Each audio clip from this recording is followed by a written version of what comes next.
Hi guys, I just want to share this really quick because I've been seeing this lately, or not lately, like the previous months and the previous years back when I was still in the Philippines.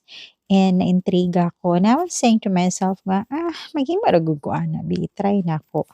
So this is a spring roll wrapper, rice paper spring roll wrapper. So usually this is used by the Vietnamese people.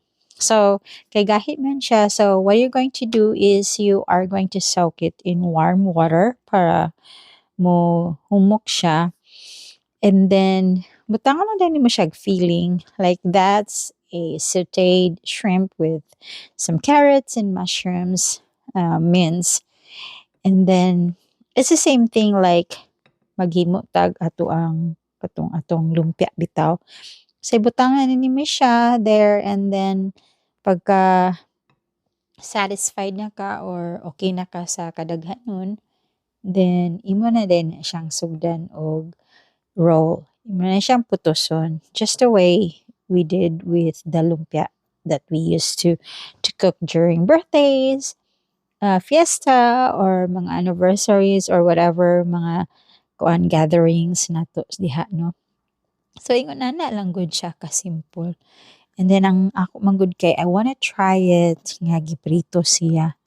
So kani man gud akong bana joker kayo kay dili siya makaon og ingon ana nga kanang kuan kaning ana lang nga gi-roll kay ga-remind daw sa iya og something. But I will not say it here kay murag lain man gud siya, dili siya murag lain paminawon. So maglikay na lang ta. So nag-wrap ako isa, actually naghimo ko og 8 ka spring rolls. So 4 iyaha for ako.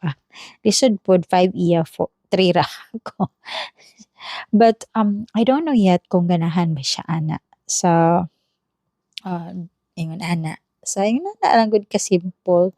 And now is ako na siyang prituhon. So tanaw na ko og ang katong gakakita man ako sa social media nga mga video bahin ani mapareha ba ato. So init naman na akong mantika diha. Ako naman na siyang gi-check so far.